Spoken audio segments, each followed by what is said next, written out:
Hey, my name is Nolan Mercer. I'm 29 years old and I work at a big distribution warehouse on the edge of town. 12-hour shifts of moving boxes, scanning orders, pushing pallets, and unloading trucks. By the time I get home, my shoulders feel like someone replaced them with concrete. I live alone in a small rental house at the end of a quiet street. Nothing fancy, just a place to sleep and shower before doing it all again. The house next door belongs to Emma Reed. She's 30, works in marketing at some mid-sized firm downtown. We've been neighbors for almost 3 years now. At first, she was just the woman who lived beside me. We waved over the fence, took in each other's packages when it rained, dragged each other's trash bins to the curb on windy days. Small things. The kind that become habits without anyone noticing. Over time, those habits turned into something steadier. I fixed the loose hinge on her back gate. She brought over banana bread or cookies when she baked too much. I changed the burned-out bulb on her porch light. She left a bag of coffee beans on my doorstep because she knew I left for work before sunrise. Once her orange cat Milo climbed onto my roof and refused to come down.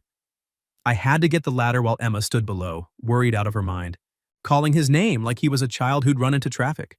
Emma used to be the kind of person who could make the whole street feel less quiet. She worked long hours but still found time to stand at the fence and tell me about a difficult client or a plant she'd accidentally killed. Some evenings I'd come home and find a note taped to my door. "Your package is at my place. Don't leave it on the porch, it's going to rain." We were close in that easy, neighborly way that never crossed into anything else. Not dating, not quite friends either. Just two people who happened to live next to each other and didn't mind the company. Then about 6 months ago, everything changed. She started getting quieter. The conversations over the fence got shorter. Her light stayed on later and later. A few times I got up in the middle of the night for water and saw her silhouette behind the curtains, still at her laptop at 1 a.m. The next day, she'd still leave for work at 7:30, coffee in hand, dark circles under her eyes telling me she was fine. I didn't push. I figured whatever had happened during those 2 weeks she disappeared for family business was hers to keep. But I noticed. I noticed the way her smile didn't reach her eyes anymore. I noticed the way she moved like someone carrying something heavy she didn't want anyone else to see. One evening I came home late and found her struggling to drag a heavy box from her car trunk into the house.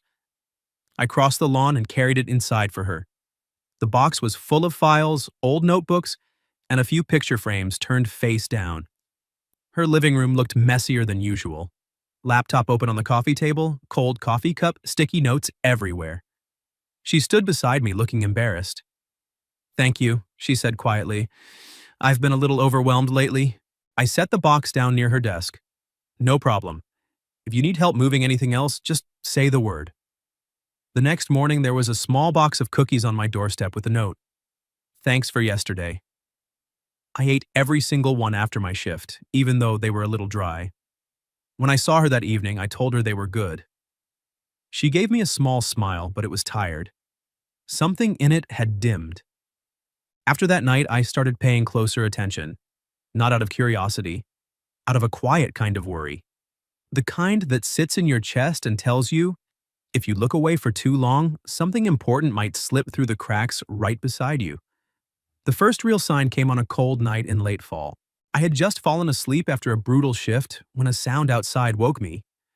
At first I thought it was the wind. Then I heard the back gate between our houses creak open, followed by the soft sound of bare feet on the brick path. I sat up and looked through the window. Emma was standing in the middle of the yard in a loose nightgown, hair messy, feet bare on the cold ground. Her eyes were open, but they looked empty. She wasn't awake. I moved slowly. I didn't call her name loudly. I stepped outside and approached her carefully, keeping my voice low. "Emma, you're outside. It's okay. I'm here." She didn't look at me. She was muttering something under her breath, words I couldn't quite catch. Then I heard two of them clearly. "Can't find Mom." My stomach dropped. She had never mentioned her mother to me before. I stayed in front of her, giving her space. She took a step forward and bumped lightly into my chest. Both of her hands came up and grabbed the front of my shirt, fingers twisting into the fabric like she was holding on to the only real thing in a dream. Her voice was barely a whisper. "Don't leave me alone. I'm so tired." I stood there frozen. Every instinct told me I should wake her up, get her back inside her own house before this turned into something neither of us could explain. But she was shaking. Her whole body trembled like if I stepped away, she might shatter right there in her sleep. I didn't know what to do. So I did the only thing that felt right in the moment. I spoke softly, the way you'd talk to someone having a nightmare. "You're home, Emma. You're safe. I've got you." She didn't wake, but some of the tension left her shoulders. I gently turned her around and walked her back to her house. Her bedroom light was on. The bed was unmade, papers scattered across the desk, another cold coffee cup sitting there. I helped her sit down on the edge of the bed and pulled the blanket up over her. When I tried to leave, her hand caught my wrist. "I can't do this anymore," she whispered, still asleep. "Everyone thinks I can handle everything. But I'm so tired." The words hit me harder than I expected. I had known her for 3 years.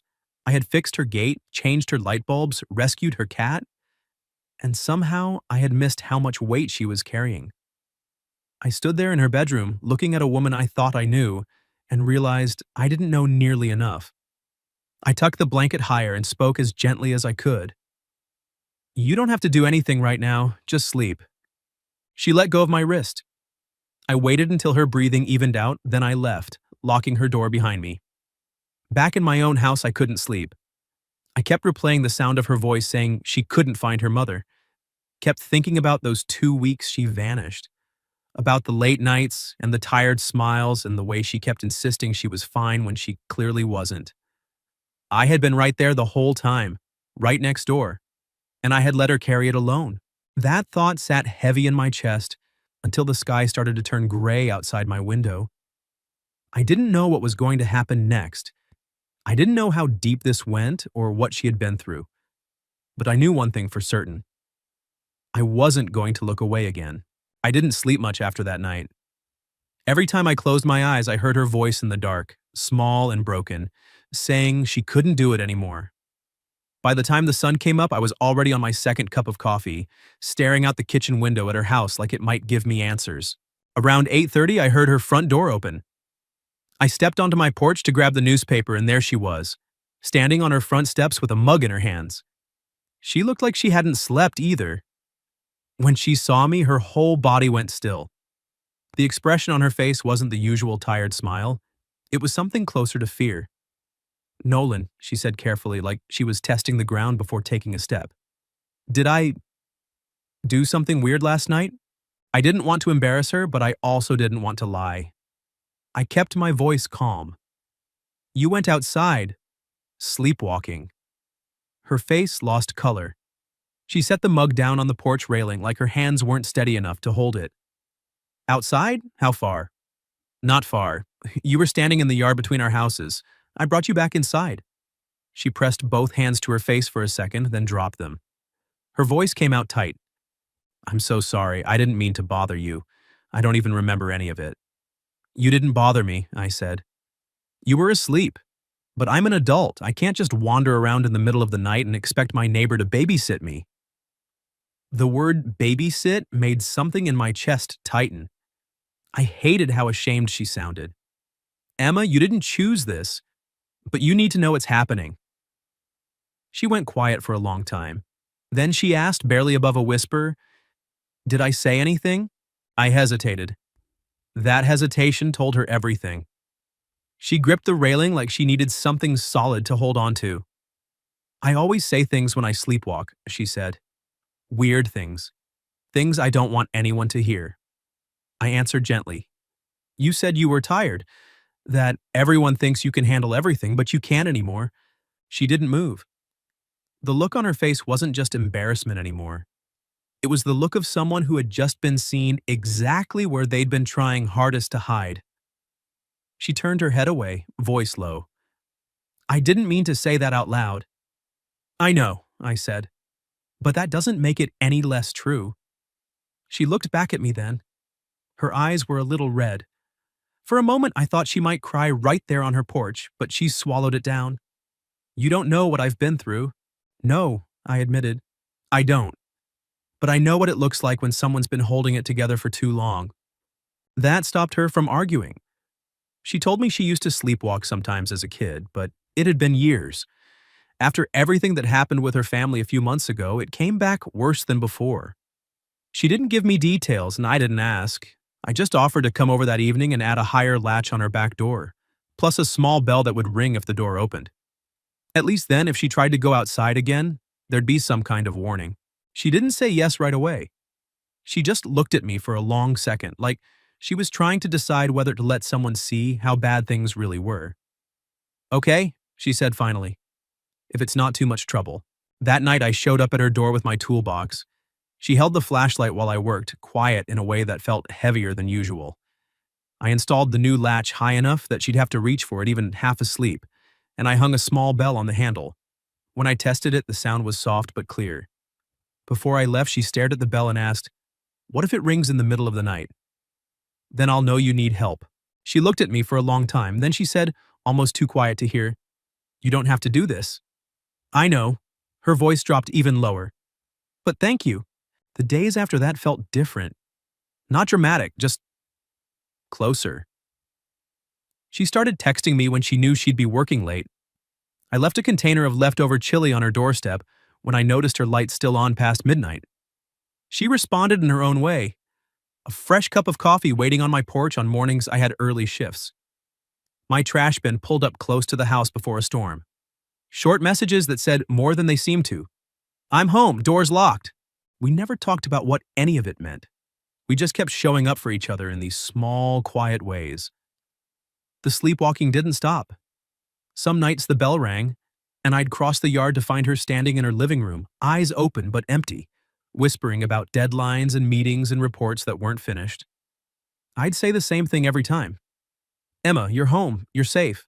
She'd let me guide her back to bed like it was the most natural thing in the world. Other nights she cried in her sleep and called for her mother. Once I found her standing at her desk with her hand resting on the closed laptop, murmuring that she couldn't be late. Every time it happened, I understood a little more. This wasn't just insomnia. Something inside her was still running, even when her body was asleep. Then one night, everything shifted again. I had taken the trash out and forgotten to lock the back door. Around 2 in the morning, I woke up to the feeling of the mattress dipping beside me. I opened my eyes and saw Emma lying down next to me, still asleep, her hair messy on the pillow, one hand clutching the front of my shirt like she was afraid it would disappear. Her voice came out small and cracked. "Don't go." I stayed completely still. Every rational part of my brain said I should wake her up, take her home, put some distance back between us before this got even more complicated. But she was shaking again, and the exhaustion on her face looked so deep I couldn't bring myself to startle her. I kept my voice barely above a whisper. "I'm not going anywhere." She settled a little. Then she spoke again, and the words came out like they'd been waiting a long time to be said. "I'm so tired. I don't want to be the strong one anymore." I pulled the blanket up over her shoulder, careful to keep space between us. I didn't sleep. I just lay there listening to her breathing slowly even out, wondering what had happened to her family and how a woman who used to laugh so easily had ended up only able to tell the truth when she was unconscious. Around 3, she woke up. At first, she just stared at the ceiling, confused. Then she realized where she was and sat up fast, face pale. "Nolan, where am I? Is this your room?" I sat up slowly, keeping my voice steady. "Yeah, you came over while you were sleeping. You're okay." She looked down at the blanket, then at her hand still gripping my shirt. She let go like it burned her. "I'm sorry. I'm so sorry. I don't even know how I got in here. I don't remember anything." "It's fine," I said. "You didn't do anything wrong." "No, it's not fine. I walked into your house, I got into your bed, I woke you up. I keep doing this and you keep acting like it's okay." I looked at her and spoke clearly. "I'm not acting." She went quiet. Tears filled her eyes but didn't fall yet. "Did I say anything?" she asked. I didn't lie. "Yeah." She closed her eyes like she was bracing for impact. "What did I say?" I took a breath. "You told me not to go, and you said you were tired, that you didn't want to be the strong one anymore." She covered her face with both hands. After a long moment, she spoke through her fingers, voice shaking. "I hate this version of myself." I got out of bed but stayed a few feet away. I don't hate you for this. I just think you've been carrying it alone for too long. She didn't answer right away. I went to the kitchen and came back with a glass of water. She took it with both hands, still trembling. We sat in silence for a while, the only sound the faint hum of the refrigerator. Eventually she spoke. I should go back to the doctor. I nodded. Yeah. She looked up at me, eyes red.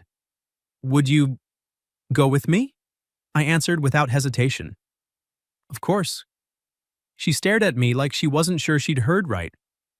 Really? Really? She looked down at the glass. I don't know how to do any of this by myself anymore. I sat on the edge of the bed, not too close, not too far. Then don't. That night, Emma cried in front of me for the first time while she was fully awake. No hiding it. No forcing a tired smile afterward. She cried like someone who had been standing for years and finally ran out of strength. I didn't rush to hold her. I sat on the floor a little distance away and waited until she decided. After a while, she set the glass down and looked at me with wet eyes. Nolan, she said quietly, I need someone to hold me right now, not fix me, just hold me. I stood up and pulled her into my arms. She cried against my shoulder, telling me she didn't want to keep living like this. I just kept saying the same thing over and over. We'll figure it out. You're not doing it alone. When I finally walked her back to her house, she stood on her porch for a long time before asking if I was scared of her. I told her I wasn't scared of her. I was only scared that one day she'd convince herself she had to carry everything by herself again. She didn't say anything else. But when she went inside, she left the porch light on a little longer than usual, like a quiet thank you. Something between us had changed that night. We still hadn't named it. But we both knew the old version of our relationship was gone. 2 days later, I drove Emma to see Dr. Helen Hayes. The doctor's office was in a quiet medical building downtown. Dr. Hayes was in her 50s, calm, direct, and not the type to hand out easy answers. She listened to Emma describe the sleepwalking, the exhaustion, the late nights, and then she asked about family. That was when Emma finally told the full story. Her mother had been sick for almost a year. Emma had been the one who took time off work, stayed at the hospital, handled the doctors, the paperwork, the decisions. After the funeral, she went straight back to her job like nothing had happened. She thought if she just kept moving, the grief wouldn't catch up. But it had. The sleepwalking got worse. The anxiety got louder. She kept telling everyone she was fine because that's what everyone expected from her. Dr. Hayes nodded slowly. Your body is trying to say the things you've been silencing during the day, she said. Long-term stress, unresolved grief, and chronic sleep deprivation are feeding each other. We need to treat all three. She scheduled a sleep study, recommended therapy, and suggested Emma cut back on work for a while. Most importantly, she told Emma she couldn't keep pretending everything was under control. Emma sat very still through most of the appointment. At one point, her hand started shaking on her lap. I rested my hand on the armrest between us, close but not touching. After a moment, she reached over and placed her hand on top of mine. She didn't look at me, but her fingers tightened. When Dr. Hayes asked how we knew each other, Emma answered before I could. He's the reason I don't feel crazy. I turned to look at her. She kept her eyes on the doctor, but her grip on my hand didn't loosen. On the drive home, she was quiet for a long time. Then she asked what I would have said if the doctor had asked me the same question. I told her the truth. I don't know what label to put on it. I just know I care about you. When your lights are still on at 1 a.m, I worry. When you go a few days without texting, I find myself looking at your windows more than I should. And when you sleepwalk, the first thing I think isn't that it's inconvenient. I just want you safe. She stared out the window for a while. Sounds a lot like a boyfriend, she said softly. I kept my eyes on the road. Maybe, but I don't want you to feel like you have to give something back just because I'm helping. She was quiet again. Then she said, I didn't hold your hand in that office because I was grateful. I didn't know how to answer that, so I didn't. The words stayed with me for days. Emma started treatment. Therapy twice a week, a low dose of medication to help regulate her sleep, and strict orders to reduce her workload. She listened to all of it. She even took a week off. But old habits die hard. She still checked her email too much. She still stayed up later than she should. And some nights the bell on her back door still rang. I kept coming over when it did. I kept saying the same words. Emma, you're home. You're safe. She always let me bring her back to bed. Sometimes she cried in her sleep. Sometimes she just stood there, lost. Every time it happened, I felt the distance between us shrinking, even though neither of us had named what was growing. Then came the night of the storm. It was almost 1 in the morning when thunder shook the whole house and woke me. Rain was hammering the roof so hard it sounded like someone was throwing gravel at the windows. I sat up and looked toward Emma's house out of habit. Her living room light was still on, but the curtains were moving strangely. Something felt wrong. I pulled on a jacket, grabbed a flashlight, and ran across the yard in the pouring rain. When I reached her back porch, my stomach dropped. The door was open. The little bell was swinging wildly in the wind, but the storm was too loud for me to have heard it from my house. Emma? No answer. I stepped inside. Milo was on the couch, fur standing up, yowling toward the open door. Emma's laptop was still on the coffee table. A mug had been knocked over, tea spilled across the floor. I checked her bedroom, the bathroom, the kitchen. Empty. I ran back outside and shined the flashlight on the ground. Through the mud, I could see bare footprints leading toward the street. I took off running. The rain was coming down so hard I could barely see. The streetlights were blurry halos in the dark. I called her name again and again, but the wind swallowed the sound. Then I saw her. She was walking right down the middle of the road in her nightgown, barefoot, hair plastered to her face. Her eyes were open but completely blank. She moved like she was in a dream, slow and steady, heading straight toward the intersection. Emma, stop! She didn't hear me. Headlights appeared at the end of the street, a car coming around the curve. The driver clearly hadn't seen her yet. Emma kept walking. I sprinted. Emma! The car horn blared. Tires screeched on wet pavement. I reached her at the last second, grabbed her from behind, and yanked her hard toward the curb. We both went down in the grass as the car swerved past, missing us by inches. Water sprayed everywhere. The driver slammed on the brakes and rolled down his window, shouting if we were okay. I raised one hand to signal we were fine, even though my whole body was shaking. Emma was in my arms, soaking wet and ice cold. She started to wake up. Her breathing came fast and panicked. She looked around at the rain, the road, the car, then at me, and her face crumpled. Nolan, where am I? What did I do? I held her tighter. You're okay. I've got you. You're safe. She started crying so hard her whole body shook. I'm scared. I don't remember anything. I don't know why I'm out here. I cupped her face with both hands, making her look at me. Look at me. You were in the road, but I pulled you out. The car didn't hit you. You're still here. I'm still here. She stared at me through the rain and tears like she was trying to make sure I was real. Then she buried her face in my chest and sobbed. I got her back to her house, wrapped her in towels, and called the after-hours line the doctor had given us. She cried in her bedroom for almost an hour while I sat in the living room, listening. When she finally came out, her eyes were swollen and her voice was hoarse. I can't keep living like this, she said. I stood up and walked over to her. Then we change it. But you're not doing it by yourself anymore. That night, something inside me clicked into place with painful clarity. When I saw those headlights coming toward her, the fear that hit me wasn't the fear of a neighbor losing someone. It was the fear of losing the person I loved. I didn't say it out loud. Not yet. But I knew. Emma didn't try to smile or pretend she was okay. She just looked at me and said the words I had been waiting months to hear. I don't want to do this alone anymore. I pulled her into my arms again, right there in the middle of her living room, with rain still dripping from both of us. You won't have to, I told her. Not ever again. The next morning, Emma called her boss and asked for time off. I sat at her kitchen table while she made the call, not interrupting, just being there. Her voice was still rough from crying. She told them she had a health issue that needed serious treatment, and she couldn't keep pushing through it. When she hung up, she set the phone down and stared at it for a long time. I always thought if I stopped, everything would fall apart, she said quietly. Maybe some things will change, I answered. But keeping going the way you were was the most dangerous thing. Dr. Hayes moved up Emma's sleep study appointment.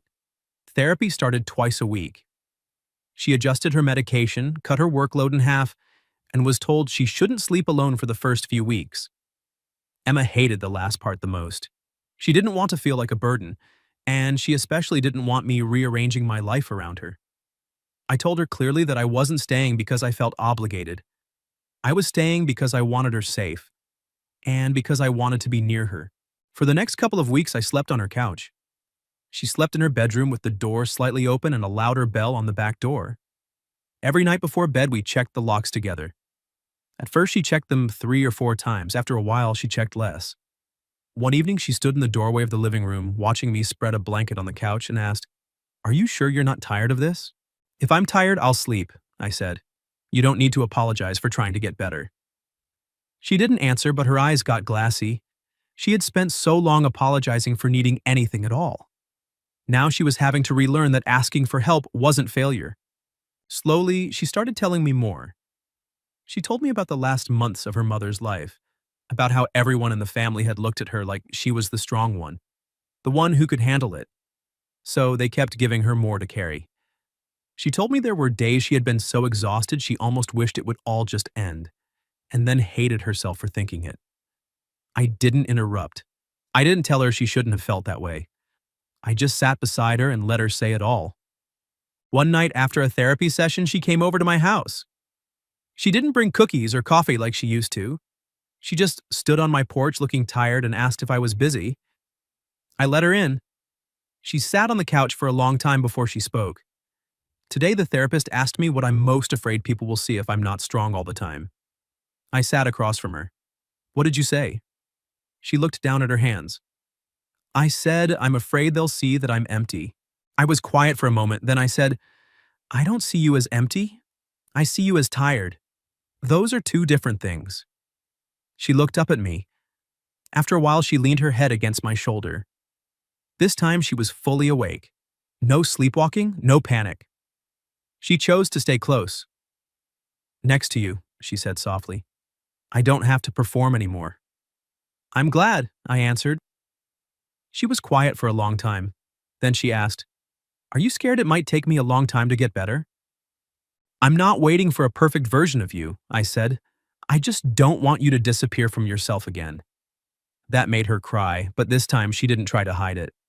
I let her cry against my shoulder. When she finally lifted her head, her face was close to mine. I could see the fear in her eyes, but I could also see something else. She wanted to believe she could be loved even while she was still healing. "If you want to kiss me," she said, "you can ask." I looked at her and asked the question out loud. "Can I kiss you?" She nodded. "Yes?" I kissed her. It wasn't a kiss that tried to fix everything. It wasn't dramatic or perfect. It was just real. Two people who had seen each other at their most exhausted and still chose to stay. When we pulled apart, she rested her forehead against mine. "I'm scared," she whispered. "Me too," I said. "So what do? "We go slow," she nodded. And that's exactly what we did. After that night, the line between us was gone. We didn't rush to label anything. We didn't make big declarations, but everything felt different. She stopped trying so hard to seem okay all the time. She let herself be tired in front of me. She let herself need things. And I stopped pretending I was only there to help a neighbor. I was there because I wanted to be. One afternoon, she texted me from work asking if I could bring her lunch because she had back-to-back meetings and forgot to eat. I showed up with a sandwich and coffee. She looked surprised when I walked into her office. Then she smiled. A real smile, the kind I hadn't seen in months. "You didn't have to do that," she said. "I know," I answered. "I wanted to." She looked at me for a long second, then reached across the desk and squeezed my hand. "Thank you for not giving up on me when I was at my worst." I squeezed back. "I never saw you at your worst. I just saw you when you finally stopped pretending." That evening, she came over again. We didn't talk about the kiss or what it meant. We just sat on the couch, her head on my shoulder, watching some old movie neither of us was really paying attention to. At one point, she fell asleep for real. Not sleepwalking, just regular, peaceful sleep. I stayed still so I wouldn't wake her. For the first time in a long time, the house didn't feel quiet. It felt full. Emma got better, but not in the way people expect. She still had bad days. She still woke up from nightmares sometimes. She still stood at the back door for a long time before locking it, just to be sure. But she stopped pretending everything was fine. She learned to text me when she felt the anxiety creeping in. She learned to tell her boss she couldn't take on extra projects. She learned to say, "I need help," without feeling like she was failing. The sleepwalking didn't disappear completely, but it became rarer, shorter, and less dangerous.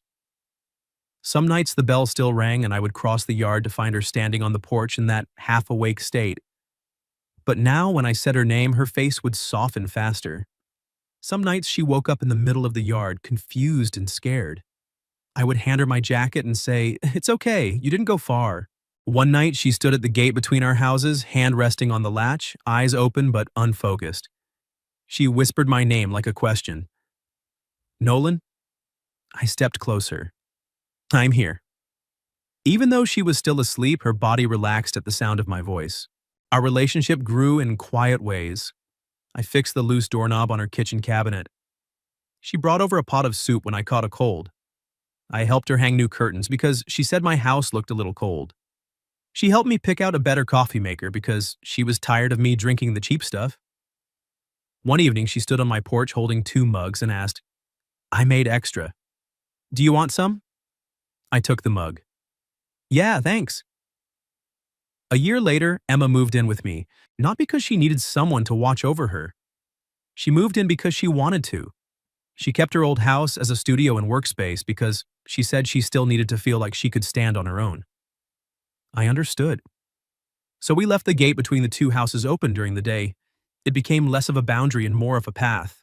There were still nights when she sleepwalked. The first time it happened after she officially moved in, I woke up to find her standing in the doorway of our bedroom, eyes empty, hand pressed against the frame. I sat up slowly and spoke gently. "Emma, you're home. I'm here." She walked toward me without waking. She lay down beside me, still asleep, and her hand searched until it found mine. She whispered my name once, then settled. I held her hand and answered, "I'm right here." She calmed almost immediately. I lay awake for a while after that, thinking about how far we had come. She still had nights when her body went looking for safety in the dark, but now she had somewhere to go, someone to find. One winter evening, snow falling softly outside, Emma came over for dinner. I made chicken soup. It was a little too salty, but she ate 2 bowls anyway. After dinner, she looked at me across the table and said, "Next time, less salt." I nodded. "Next time." Milo finally let me pet him for more than 3 seconds. Emma saw it and smiled. That real, easy smile I had missed for so long. Later that night, she fell asleep on the couch. Not from exhaustion, not from sleepwalking, just regular sleep. Peaceful. Around midnight, she woke up, looked around and asked, "Did I fall asleep?" "Yeah." She pulled the blanket tighter around her shoulders. "I haven't sleepwalked in almost a month." "I know." She looked at me for a long time, then she said, "Nolan, I like you." I set my book down and moved closer. "I like you too." Her eyes got watery. "I'm not saying it because I'm grateful. I'm not saying it because you helped me. I'm saying it because when I'm with you, I don't have to pretend anymore." I took her hand. "I know. I'm not with you because I want to save anyone. I'm with you because I want to be. Because I like you. Because the days feel less quiet when you're around." That night, Emma didn't go back to her old house. She slept in our bed while I took the couch in the study. The next morning, she stood in the kitchen wearing one of my hoodies, hair messy, holding a cup of coffee. She took a sip and said if she kept coming over this often, she was going to buy me a proper espresso machine. I asked if that meant she planned on coming over a lot. She turned toward me, cheeks pink but eyes steady. "If you want me to." "I do." From then on, the gate between the 2 houses stayed open almost every day. We still had our own spaces, but the distance between them stopped feeling like separation. It felt like connection. Years later, Emma still tells people our love story started the night she sleepwalked into my house. I usually think it started earlier than that, with a loose gate hinge, a box of slightly dry cookies, late-night coffee left on doorsteps. And all the times I saw her lights on too late and didn't know how to ask if she was okay. I never saved Emma. I just opened the door when she got lost in the dark. I just kept saying over and over, "You're home. You're safe. I'm here." And sometimes that's all love really needs to be. Not a grand declaration, not a perfect moment. Just one person walking through the gate between two houses in the middle of the night and finally finding a place where they can rest